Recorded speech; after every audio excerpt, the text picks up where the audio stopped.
शुरू करते हैं। लास्ट टाइम हमने आपको पहला ड्रॉबैक मेंडलीव के पीरियोडिक टेबल का समझाया और ये बताने की कोशिश की कि पीरियोडिक टेबल दरअसल बनाया जाना था एटॉमिक नंबर की मदद से, जो मेंडलीव के जमाने में डिस्कवर ही नहीं हुआ था। तो नोबडी नोज ये भी कोई चीज है। उन्होंने अपनी गलत फहमी में एटॉमिक मास से पीरियोडिक टेबल बनाया, जो महज इस वजह से कि हमारे मेंडलीव साहब एक्स्ट्रा ऑर्डिनरी ज़हीन थे, उन्होंने गलत बेस पर भी काफी हद तक सही टेबल बना लिया। लेकिन जाहिर सी बात है, एटॉमिक मास का ऑर्डर एलिमेंट्स को क्लासिफाई करने की कंडीशन नहीं था, इसलिए कहीं ना कहीं तो उन्हें फंसना ही था। तो जो टेबल मेंडलीव ने बनाया था उसमें 3 मेजर जगहों पर ऐसा हुआ कि अगर हम एटॉमिक मास के ऑर्डर में एलिमेंट को रखते हैं तो ऐसे एलिमेंट एक साथ आ जाएंगे जिनकी प्रॉपर्टीज डिफरेंट ही नहीं, बहुत डिफरेंट है। और अगर हम एटॉमिक मास के ऑर्डर को ओवरलुक करते हैं तो हम एलिमेंट्स को अरेंज करने में कामयाब हो जाते हैं। तो मैंने एग्जांपल्स दी थी, एक जगह पे नोबेल गैस का मसला आ रहा था, कहीं सेल्यूलोसिस का आ रहा था। तो अब वो पूरा पॉइंट जो हमने लास्ट टाइम सिर्फ आपको समझाया था, अब हम उसे प्रॉपर अंदाज से लिख लेते हैं। So this is about drawbacks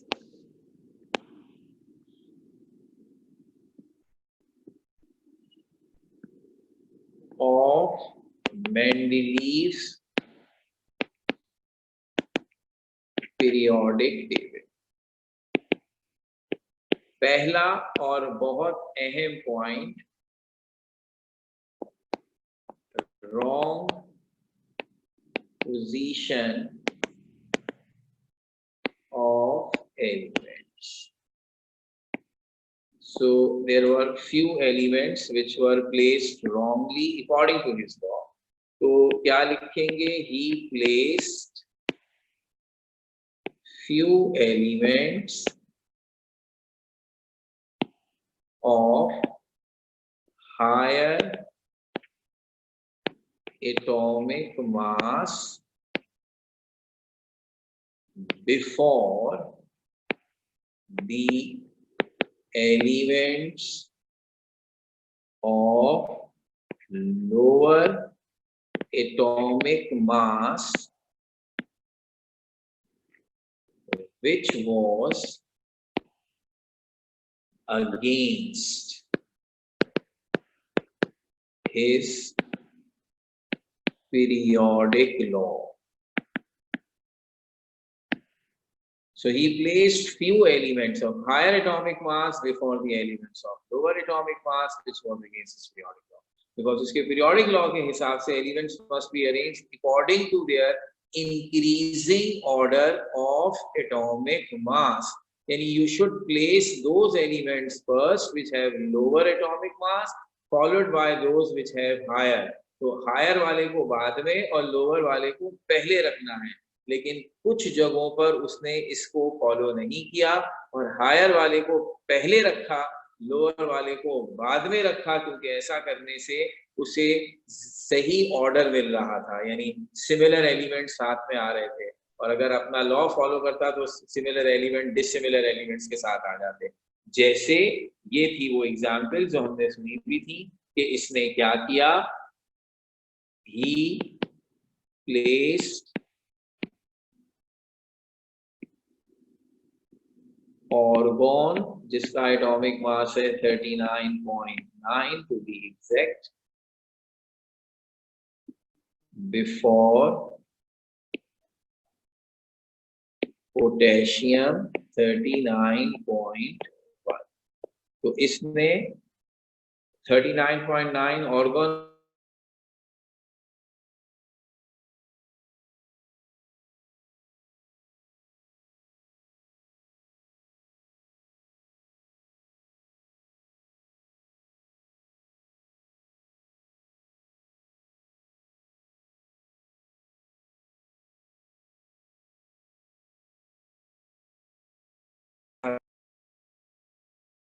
cobalt जिसका एटॉमिक मास है 58.9 बिफोर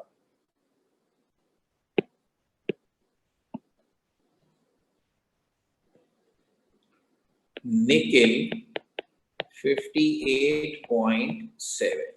फिर यही हो गया। सिमिलर एलिमेंट साथ रखने के लिए जरूरी था कि कोबाल्ट पहले आता, निकेल बाद में, और एटॉमिक मास सजेस्ट कर रहा है कि ऐसा करके अपने लॉन्ग रिलेशन करेंगे। और ये तीसरी और बहुत मशहूर टेलो जो हेलोजन और शेल्कोजन का झगड़ा था, तो he placed टेलोरम which is 127.6 before iodine which is 126.9। तो इस तरह हमें पहली गड़बड़ मेंडलीव के टेबल में 1890s के करीब, या कहिए 1880s के एंड में, ये 1886-87 के जमाने में ये मामला शुरू हुआ था, जब नॉर्मल गैसेस डिस्कवर की थी। उस जमाने में, यानी यूं समझ लीजिए पीरियोडिक टेबल पब्लिश होने के करीब करीब 20 साल के बाद पहला इशू सामने आया। वरना उससे पहले तो ऐसा लग रहा था जैसे मेंडलीव का टेबल परफेक्ट हो गया, कोई हमें उसमें खराबी दिखती ही नहीं थी। तो ये खराबियां दिखने का आगाज हो गया तकरीबन 20 साल बाद, और अब एक के बाद एक हमें ऐसे इश्यूज मिलने लगे कि आहिस्ता आहिस्ता मेंडलीव के टेबल पर से भरोसा उठता गया। ठीक है ना, एक आधी बुराई पे तो आप नहीं कह देंगे ना। अब आपको इवन मैंने 3 एरियाज पॉइंट आउट किए, लेकिन अगर एक बच्चा सोचे कि सर ने कहा था कि उसने 71 एलिमेंट्स अरेंज कर दिए थे, 56 जो उसके जमाने में थे ही, तो डिस्कवरी छोड़कर उनके बारे में बताया। तो इस हिसाब से अगर 70 में से 6 एलिमेंट्स ने बताया हो, तो आप इसकी बेस पर टेबल को गलत कहें, थोड़ा सा हार्श लगता है। हाँ, ये जरूर कह सकते हैं कि शायद कुछ गड़बड़ है, कुछ गड़बड़ की स्मेल आ रही है, लेकिन ये कह देना कि आपका तो टेबल पूरा ही गलत है, तो वो अगला कहेगा कि यार 71 में से अगर मेरे 6 गलत हुए हैं सिर्फ एलिमेंट्स, तो हो सकता है उसमें उन एलिमेंट्स का कोई इशू हो सकता है एटॉमिक मास का कोई इशू हो। तो उस वक्त तो मेंडलीव ने अपनी बात ऐसे ही बनाई थी कि वो हर एक पे कह देता था कि इन एलिमेंट्स का एटॉमिक मास निकालने वालों ने कोई गलती की।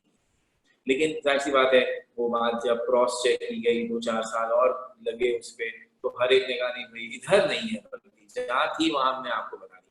तो ये इसीलिए आप जरा नोट करेंगे ये सारे एटॉमिक मास डेसिमल में है, क्योंकि ये जरा हमने एक्यूरेट वैल्यूज के साथ बताया है कि कई दफा क्रॉस चेक कर लिया, एटॉमिक मास में कोई गलती नहीं है, क्योंकि गलती एलिमेंट्स को प्लेस करने के लॉजिक में थी जो मेंडलीव ने पेश की थी कि वो एटॉमिक मास से अरेंज होंगे, which was wrong. Balanced. This is first strong evidence. Second evidence एक तरह से बहुत ही क्रूशल है, और ये वो था कि इधर तो बहाना चल गया था मेंडलीव का कि उसने लगा दिया लोगों को इस बात पर कि एटॉमिक मास क्रॉस चेक कर लो। यहाँ पे बेचारे की जबान खत्म, कुछ बोल ही नहीं सका था। Position of isotopes. सेकेंड, थोड़ा और अरसा लगा था, एग्जैक्ट डेट जब पहला आइसोटोप डिस्कवर हुआ था, या ये आइडिया आया था आइसोटोप का, इट वाज एग्जैक्टली 1900, यानी after 31 years of the Mendeleev periodic table introduction. तो ये एक तरह से बहुत ही सॉलिड किस्म का ऑब्जेक्शन था, जिसने मेंडलीव और वो सारे लोग जो मेंडलीव की बात को फॉलो कर रहे थे उन सबको परेशान किया। तो मेरा ख्याल है कि अगर एग्जैक्ट डेफिनेशन हमें याद ना भी हो, तो भी लफ्ज आइसोटोप एटलीस्ट ऐसा नहीं है कि हम में से कोई ये कहे कि ये नाम हमने पहले नहीं सुना। ठीक है ना। तो अब क्या है आइसोटोप?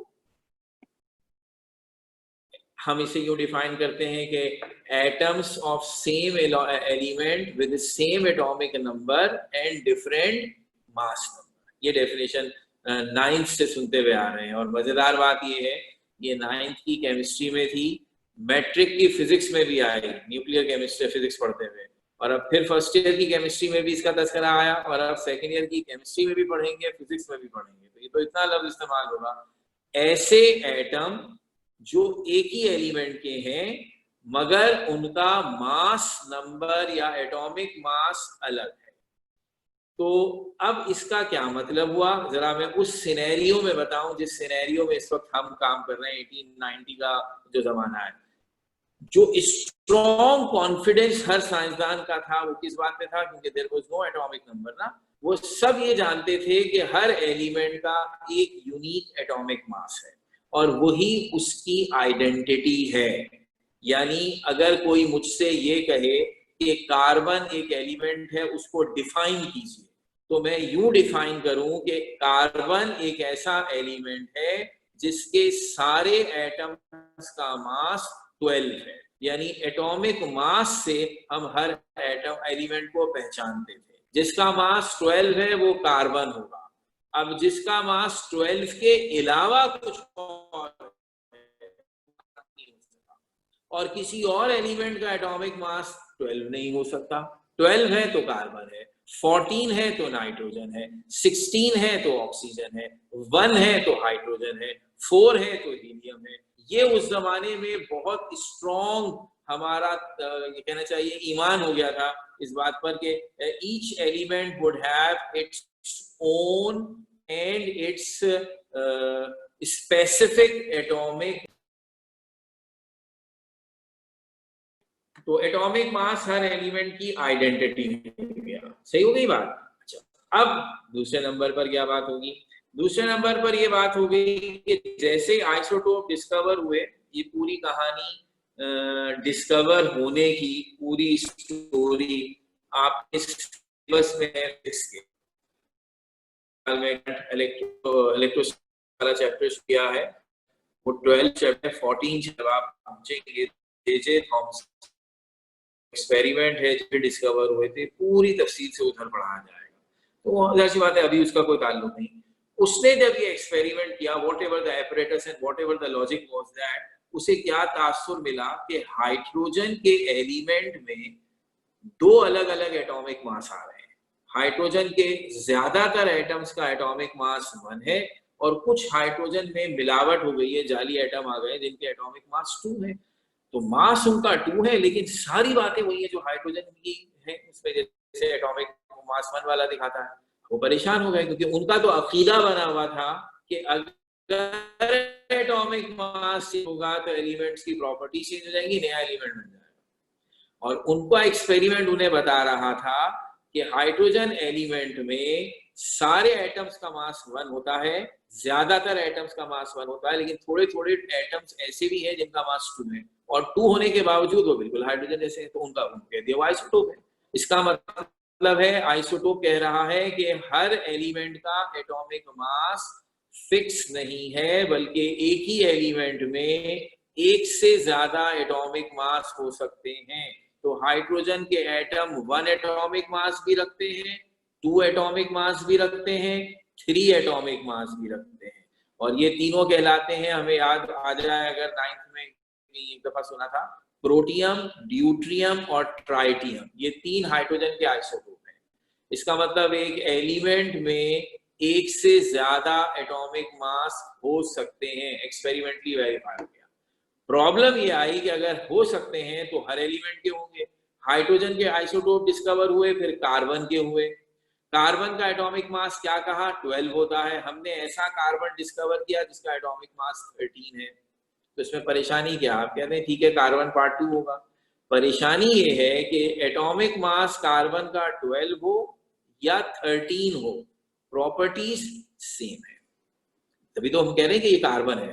तो उस कार्बन में जिसका मास 12 है और उस कार्बन में जिसका मास 13 है, सिवाय मास के और कोई फर्क नहीं है, केमिस्ट्री उनकी 100% सेम है। इसका मतलब ये हुआ कि अगर एटॉमिक मास पर एलिमेंट्स की प्रॉपर्टीज डिपेंड करती हैं, तो ये कैसे हो सकता है कि 12 वाले की भी वही प्रॉपर्टी और 13 वाले की भी वही हो? असल जोर, असल तबाही तब आई जब ऐसा कार्बन डिस्कवर हुआ जिसका एटॉमिक मास 14 है। अब हमारे पास 14 एटॉमिक मास के दो अलग अलग एलिमेंट आ गए। अगर वो 14 एटॉमिक मास कार्बन का है तो कार्बन जैसी प्रॉपर्टीज दिखा रहा है, नाइट्रोजन का है तो नाइट्रोजन जैसी दिखा रहा है। अब सेम एटॉमिक मास है, एलिमेंट अलग अलग है, तो परेशान हो गया बेचारा। अब हर एलिमेंट के दो दो तीन तीन आइसोटोप डिस्कवर हो गए। हाइड्रोजन है तो हाइड्रोजन का जिसका एटॉमिक मास आप समझते थे 1 है, वो 1 भी है, 2 भी है, 3 भी है। कार्बन 12 भी है, 13 भी है, 14 भी है। ऑक्सीजन 16 भी है, 17 भी है। अब अगर मैं पीरियोडिक टेबल एटॉमिक मास के हिसाब से बना रहा हूं तो मुझे पहली परेशानी ये हो गई कि अब मैं हाइड्रोजन को पीरियोडिक टेबल में किस एटॉमिक मास के हिसाब से रखूं, उसे 1 के हिसाब से रखूं, 3 के हिसाब से रखूं, क्योंकि तीनों ही हाइड्रोजन के एटॉमिक मास। कार्बन को 12, 13, 14 किसके हिसाब से रखूं? एक साहब ने कहा जिसके जितने एटॉमिक मास हो उसको उतनी पोजीशंस पीरियोडिक टेबल में दे दो, तो कार्बन 3 जगह होना चाहिए। हमने बोला पीरियोडिक टेबल बना रहे हैं या वेरिया टाउन बना रहे हैं कि हर एलिमेंट को 3-3 प्लॉट दे दो? ये तो अजीब सी बात है, ये कैसे हो सकता है? एक एलिमेंट की एक जगह होगी, तो अब 3-3 अगर उसके एटॉमिक मास आ रहे हैं तो इसका सिंपल मतलब ये है कि एटम की प्रॉपर्टीज एटॉमिक मास पे डिपेंड नहीं करती, क्योंकि अगर करती होती तो 13 एटॉमिक मास की प्रॉपर्टीज कुछ और होती, 14 एटॉमिक मास की प्रॉपर्टीज कुछ और होती। सबकी एक जैसी प्रॉपर्टी का मतलब है यहाँ कुछ गड़बड़ है। तो आइसोटोप डिस्कवर हुए तो इन तमाम साइंसदानों की परेशानी में इजाफा हुआ, बिकॉज उनके पास इस बात का कोई जवाब नहीं था कि ये कैसे हो सकता है कि एक एलिमेंट हो और उसके एटॉमिक मासेस 2, 3, 4 कई बन जाए। ये कैसे हो सकता है? ये कैसे हो सकता है कि हाइड्रोजन का एटम 1 वाला भी हो और 2 वाला भी हो? ये बात जाहिर सी बात है बाद में पता चली कि एक एटम में इलेक्ट्रॉन 3 तरह के पार्टिकल हैं और आइसोटोप में प्रोटॉन इलेक्ट्रॉन सेम होते हैं, न्यूट्रॉन डिफरेंट हो जाता है और न्यूट्रॉन के डिफरेंट होने से प्रॉपर्टीज पर कोई फर्क नहीं पड़ता। वो हम आगे इंशाल्लाह दोबारा भी पढ़ेंगे। इस वक्त तो इन्हें कुछ नहीं पता, तो इसका हिसाब बना कि हम आइसोटोप की डेफिनेशन यहाँ भी कोट करेंगे ताकि पता चले ये है कौन, और फिर बताएंगे कि प्रॉब्लम क्या है। So isotopes are atoms of same element with different atomic mass। एक ही एटॉमिक मास डिफरेंट है। और मैं डे 1 से आपसे कह रहा हूं, जब से डोगरेनर से हमने ये क्लासिफिकेशन का सिलसिला शुरू किया, इन साइंसदानों की बेसिक अजम्पशन ये थी कि एक ही एलिमेंट के सारे एटम्स का मास सेम होता है, जो अब आइसोटोप की डिस्कवरी के बाद गलत निकला। एक ही एलिमेंट के सारे एटम्स का मास सेम होना जरूरी नहीं है, उनका एटॉमिक नंबर सेम होता है, मास डिफरेंट हो सकता है, और ऐसे एटम आइसोटोप कहलाते हैं। तो मेंडलीफ डेफिनेशन बताने के बाद हमने प्रॉब्लम लिखा। Mendeleev was failed to explain the position of isotopes in his table। तो उसके पास कोई आंसर नहीं था कि इसका क्या किया जाए। Number 3, idea about atomic structure. ये तीसरा पॉइंट है, आइडिया अबाउट एटॉमिक स्ट्रक्चर। इसका क्या मतलब है? अब देखिए, ये जैसे को तैसा, किसी ने अगर ये पूछा, ये जो इससे पिछले वाले साहब थे लॉथर मेयर, अगर ये कहा जाए कि लॉथर मेयर के टेबल में क्या खराबी थी तो आप क्या जवाब देंगे? तो भाई वो तो जो हम दे चुके वो तो अपनी जगह पर है कि उस बेचारे से जो टेबल बनाया था उसमें बहुत सारी गलतियां थी और उसने तो कोई लॉ भी नहीं दिया था, वो सब अपनी जगह पर। लेकिन सबसे ज्यादा हम पता क्या कहते हैं, जो मेंडलीफ ने अपने टेबल में कैरेक्टरिस्टिक्स दिखाए थे वो लॉथर मेयर के टेबल में नहीं थे। वो लॉथर मेयर के टेबल की एक तरह से ड्रॉबैक्स हो गए। हम कहते हैं लॉथर मेयर के टेबल की ड्रॉबैक ये है कि उसको ये पता ही नहीं चला कि बहुत सारे एलिमेंट्स ऐसे हैं जिनका एटॉमिक मास जो अब तक डिस्कवर ही नहीं हुए। उसे पता ही नहीं चला कि बेरिलियम का एटॉमिक मास गलत है। उसे पता ही नहीं चला कि यहाँ एलिमेंट्स में फैमिली भी होती है। यानी जितनी मेंडलीफ के टेबल में खूबियां हैं वो सारी लॉथर मेयर के लिए खराबियां बन गई कि वो उसने क्यों नहीं बताई। सीधी सी बात हो गई। तो अब जो बात वहां हम कह रहे हैं वही हम यहाँ कह देते हैं। अब हमने कहा कि let us compare the periodic table of Mendeleev with the modern periodic table, वो क्या बातें हैं जो असल टेबल में है और मेंडलीव के टेबल में नहीं थी, तो हम कहते हैं कि ये इसकी खराबी है, तभी तो हमने मेंडलीव के टेबल को छोड़ा। तो अब असल टेबल किस चीज की बुनियाद पर बना? Atomic number. एटॉमिक नंबर क्या है? प्रोटॉन्स की तादाद। ये क्या भला है? तो हमें फौरन याद आ गया, हमें तो पता है, उनको नहीं पता था, पुराने जमाने के लोग थे। एटम में सेंटर में एक न्यूक्लियस होता है, उसमें दो पार्टिकल्स होते हैं, प्रोटॉन और न्यूट्रॉन, और इलेक्ट्रॉन न्यूक्लियस के आसपास घूम रहे होते हैं। ये क्या चीज बन गई जो मैंने डिस्क्राइब की कि the centre is nucleus and the electrons are orbiting around the nucleus. This is called atomic structure. तो इसका मतलब है अगर आप चाहते थे कि एलिमेंट सही तरीके से अरेंज होते तो आपको दो बातों की जरूरत थी। एक ये बात कि एक एलिमेंट का एटॉमिक नंबर क्या है, यानी उसमें कितने प्रोटॉन उसके न्यूक्लियस के अंदर मौजूद है, जो कि मेंडलीव के जमाने में डिस्कवर ही नहीं हुआ। और फिर एक और बात कि एक एटम का स्ट्रक्चर कैसा है, उसमें इलेक्ट्रॉन जो ऑर्बिट्स में घूमते हैं, आपको भी याद है, उसमें एक के शेल होता है, एल शेल होता है, एम शेल होते हैं, उसमें इलेक्ट्रॉन फिलअप होते हैं। ये पूरी डिटेल भी पता हो, ये तो और भी बाद में पता चली थी। पीरियोडिक टेबल इन बातों से बनेगा, और मेंडलीव के टेबल में ये बातें पता होती हैं तो खैर आप भूल जाइए, उस बेचारे को तो एटॉमिक नंबर का पता नहीं था, इलेक्ट्रॉनिक स्ट्रक्चर तो बहुत दूर की बात है। तो यही हमने एतराज किया कि मेंडलीव जहां इतना ज़हीन था, तो हमारे ख्याल में आइसोटोप के डिस्कवर होने के बाद उसे ये आइडिया तो होना चाहिए था कि एक एलिमेंट में एटॉमिक मास उनकी प्रॉपर्टीज को कंट्रोल नहीं करता, ये यहाँ साबित हो गया। तो कोई और प्रॉपर्टी है एटम की जो उसे कंट्रोल करती है, और उसके लिए हमें एटम के स्ट्रक्चर के बारे में कोशिश करनी चाहिए। अनफॉर्चुनेटली ये कोशिश नहीं की गई और ना ही उसे इसका कोई आइडिया था। तो हम ये कहते हैं कि he was unable to give any idea about atomic structure.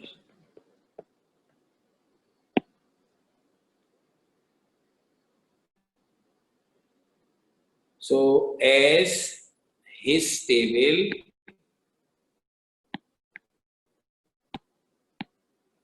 was based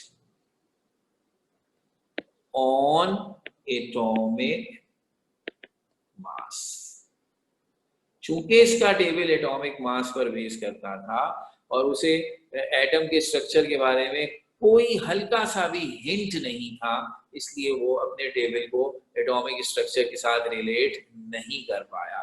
कर पाता तो शायद ये गलतियां भी ना होती, तो इससे तीन बातें, चौबात बहुत है। Cause of periodicity।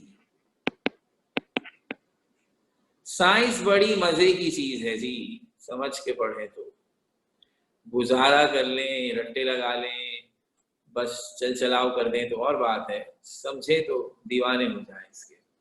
इसका तरीका ये है कि हर चीज पे आगे कह दो क्यों, ये हो रहा है, क्यों हो रहा है, ये हो रहा है, क्यों हो रहा है।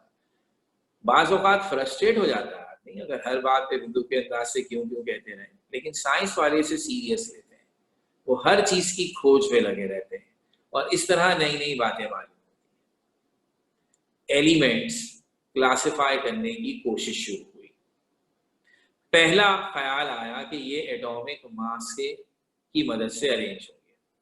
एक साहब लॉ ऑफ ट्रायड बना देते हैं अजीब सा और कहते हैं ऐसे कर दो, नहीं हुआ।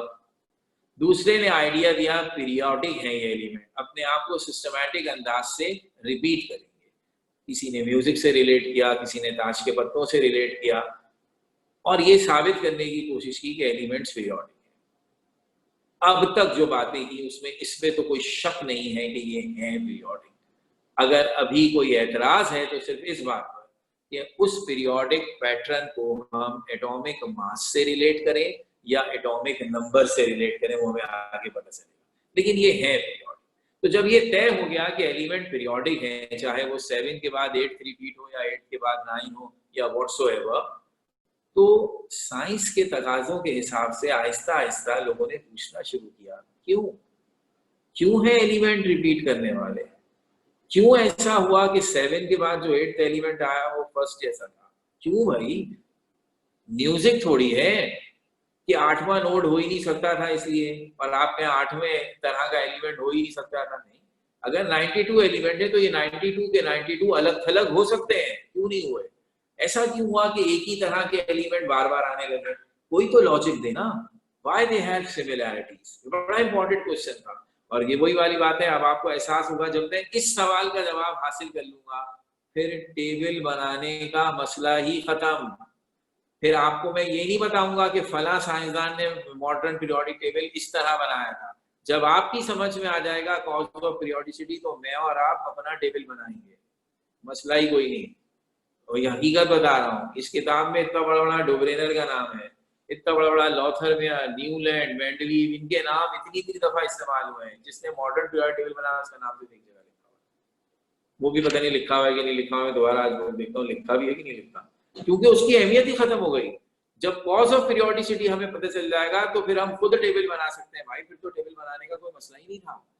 तो ये सवाल क्या हुआ, कॉज ऑफ पीरियोडिसिटी, और सुनिएगा डोब्रेनर के वाले से शुरू कर रहा हूँ। लिथियम, सोडियम, पोटाशियम, किसी को शक नहीं है कि ये तीनों एलिमेंट सिमिलर है, किसी को नहीं है। डोब्रेनर ने भी ट्राइड में रखा, फिर लॉथरवेयर के टेबल में भी ये लॉ ऑफ ऑक्टेव को फॉलो कर रहे थे, फिर इवन वो जो न्यूलैंड के टेबल में भी ये लॉ ऑफ ऑक्टेव को फॉलो कर रहे थे, और लॉथरवेयर की कर्व में भी ये एलिमेंट सिमिलर आ रहे थे। फिर मेंडलीव ने जो टेबल बनाया उसमें भी ये 7 आ रहे, सब ने सिमिलर एलिमेंट मारा है, लॉजिक सबकी अलग है। डोब्रेनर भाई कह रहे थे सोडियम का एटॉमिक मास लिथियम पोटेशियम का एवरेज है इसलिए तीनों सेम है। न्यूलैंड ने कहा अगर आप गिनती गिने तो लिथियम अगर फर्स्ट एलिमेंट है, सोडियम उससे 8 है, पोटेशियम सोडियम से 8th एलिमेंट है, तो every 8th element is similar, इसलिए सिमिलर है। लॉथरवेयर ने कहा जब मैंने ग्राफ बनाए तो ये तीनों एलिमेंट्स अलग अलग ग्राफ्स की सेम पोजीशन पर आ रहे हैं। मेंडलीव कह रहा है ये पीरियोडिक फंक्शन, सबकी अपनी अपनी लॉजिक है। हमने पूछा क्यों है ये हमें समझ में आ गया, क्यों है। इस लिथियम का एटॉमिक मास 7 है, सोडियम का 23 है, पोटेशियम का 39 है, क्या ये एटॉमिक मास सेम है? नहीं, डिफरेंट है। जब ये डिफरेंट है तो ये तीनों सेम क्यों है? देखिए बड़ी कॉमन सेंस की बात बता रहा हूं, अगर आप समझें, आप अपनी रियल लाइफ में कोई ऐसी चीजें देखें जिनमें एक जैसी प्रॉपर्टी है तो आप उसका रीजन ढूंढते हैं। लंबी चौड़ी बात नहीं करता हूं, खाने पीने की बात कर लेते हैं। श्रीलंका सबको पता होगा एक मुल्क है, हो सकता है आप में से कोई गया भी हो, मैं गया नहीं हूं, लेकिन मुझे ये पता है कि श्रीलंका में अगर आप जाएं तो सबसे मेजर प्रॉब्लम पाकिस्तानियों को जाने से होती है, वहां जाकर होता है खाने पीने का। उनकी पकी हुई या उनकी बनाई हुई कोई चीज हम नहीं खा पाते, हमें इंतहाई दर्जे की स्मेल आती है। क्यों भाई? इसलिए कि वो अपने खाने की तमाम चीजों में सरसों का तेल इस्तेमाल करते हैं, उसकी एक पर्टिकुलर स्मेल है, हर खाने में से वही आएगी। अच्छा, हम चूंकि उसके आदी नहीं है, हमारा मुंह से ही दिमाग पड़ जाएगा, वो लोग बड़े मजे से खा लेते हैं। अब अगर मैं वहां जाऊं, मुझे नहीं पता ये बात, मैं वहां चिकन की कोई चीज मंगाऊं, फिश मंगाऊं, सब्जी मंगाऊं, और तीनों में से मुझे एक ही स्मेल आए, तो मैं ये तो नहीं कहूंगा कि इनकी फिश और इनकी सब्जी में से एक ही स्मेल आती है। नहीं, मेरी अकल मुझे बताएगी कि ये तो नहीं हो सकता ना फिश और सब्जी में से एक ही स्मेल आए। ये तीनों चीजें बनाने में इन्होंने कोई एक कॉमन इंग्रेडिएंट इस्तेमाल किया है, कोई ऐसी चीज है जो तीनों खानों में डाली गई है और उसकी स्मेल आ रही है। So if 3 different dishes give me the same smell, the reason must be there must be some ingredient which is same in all 3 things. तो अगर लिथियम, सोडियम, पोटेशियम मुझे एक जैसी प्रॉपर्टीज दिखा रहे हैं तो इनके एटम के अंदर कोई चीज जरूर हो सेम है। लिथियम, सोडियम और पोटेशियम में कोई ना कोई ऐसा कैरेक्टर एटम के अंदर ऐसा है जो सेम है, जो लिथियम में भी है, जो सोडियम में भी है, जो पोटेशियम में भी है, और उस सेम कैरेक्टर की वजह से ये तीनों मुझे एक जैसी प्रॉपर्टीज दिखा रहे हैं। ये कहती है अकल। अब वो चीज कौन सी है जो लिथियम में भी है, सोडियम में भी है, पोटेशियम में भी है और किसी के एलिमेंट में नहीं है, सिर्फ इन तीन में, इसलिए ये तीनों एक जैसी प्रॉपर्टी दिखा रहे हैं। वो क्या है? एटॉमिक मास तो नहीं है, वो तो तीनों के अलग अलग है।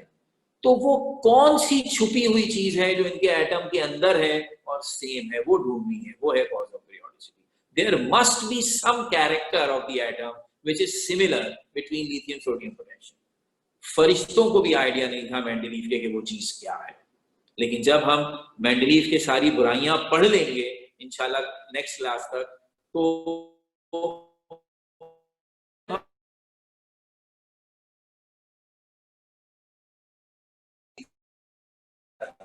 अभी नहीं पता चल रहा वो चीज क्या है और उससे बनाएंगे जबरदस्त टेबल बनेगा। तो अभी तो बुराई लिख लीजिए। तो कॉज ऑफ पीरियोडिसिटी क्या है? ई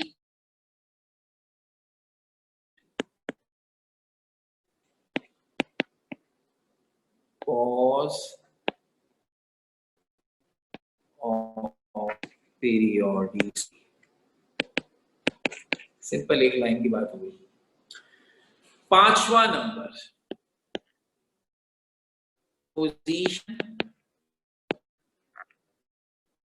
of lanthanides and actinides.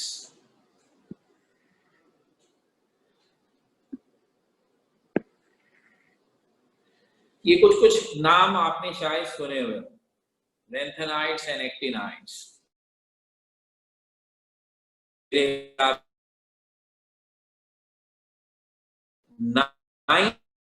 Chemistry पढ़ते वक्त हो सकता है जरा नाम अजीब से हैं तो जहन में रह गए हो, उसको भी संभाल लेते। तो ऐसे ग्रुप्स हैं, लैंथेनाइड एक ग्रुप है, एक्टिनाइड एक ग्रुप है। इन दोनों एलिमेंट्स में 14 एलिमेंट्स के ग्रुप्स हैं। Lanthanides is a group of 14 elements, actinides is the group of 14 elements. Actinide इस बुनियाद पर कि ये ग्रुप किस एलिमेंट के साथ है। तो एक एलिमेंट है जिसका नाम है लैंथानम। लैंथानम एलिमेंट के साथ या उससे उसके बाद जो 14 कंसेक्यूटिव एलिमेंट आते हैं, वो चूंकि सारे के सारे एक जैसी प्रॉपर्टीज दिखाते हैं, तो उस ग्रुप को हम कहते हैं लैंथेनाइड्स। इसी तरह एक्टिनम एक एलिमेंट है, उसके बाद जो 14 कंसेक्यूटिव एलिमेंट्स आते हैं वो कहलाते हैं एक्टिनाइड्स। अब इनका प्रॉब्लम क्या है? पहले डेफिनेशन लिखते हैं फिर प्रॉब्लम बताते हैं। Group of 14 similar elements placed after lanthanum is called lanthanides, and group of 14 similar elements placed after actinum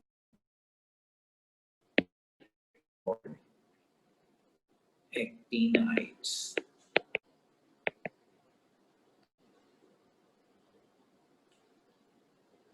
Mendeleev was unable to give separate and proper place to elements. अच्छा, अब मतलब है एक तरफ हम कहते हैं ये 14 सिमिलर एलिमेंट्स हैं, तो फिर इनकी पोजीशन में क्या इशू? भाई सिमिलर है, मसला ही खत्म हो गया। आप भी चाहते थे similar element should place together. तो ये मैं तफसील से समझाऊंगा। सेकंड लास्ट है ये पॉइंट, इसके बाद एक पॉइंट और, तो इसे हम in our next class इंशाल्लाह, और बताएंगे कि आखिर यहाँ मसला क्या था, what do we mean by separate and proper position। तो ये अभी चल रही है बात, ठीक है। तो आज चूंकि हमने जो कुछ पढ़ा है उसमें ज्यादातर लिखी है, मैंने पहले भी कहा कि we're gonna give you in some days इंशाल्लाह, नेक्स्ट वीक में शायद नोट्स भी मिल जाएंगे एहतियातन, कागज वाले भी और पीडीएफ वाले भी। लेकिन जैसा मैंने कहा, आप अपनी हर चीज इसी तरह कॉपी करेंगे ताकि आपको परेशानी ना हो। तो मैं ये आज की स्लाइड्स ग्रुप पे भी शेयर कर दूंगा ताकि किसी ने नहीं उतारा, कोई चीज रह गई तो उसे परेशानी ना हो, ठीक है। और दूसरी बात ये कि अब अगर किसी को कोई क्वेश्चन पूछना है तो वो बिल्कुल पूछेगा। और एक मुझे नजर आया था अभी रेज हैंड, तो शायद वो स्लाइड्स के बारे में कहना चाह रहे होंगे, तो ये स्लाइड्स अभी मैं ग्रुप में शेयर कर दूंगा। और इवेंट गायब हो गया, तो अगर कोई और बात पूछनी है तो पूछेंगे, वरना ठीक 5-7 मिनट के बाद अब आपकी नेक्स्ट क्लास में मैथ्स वाली है वो शुरू होगी, ठीक है। Okay, then I will finish my class. Thank you very much.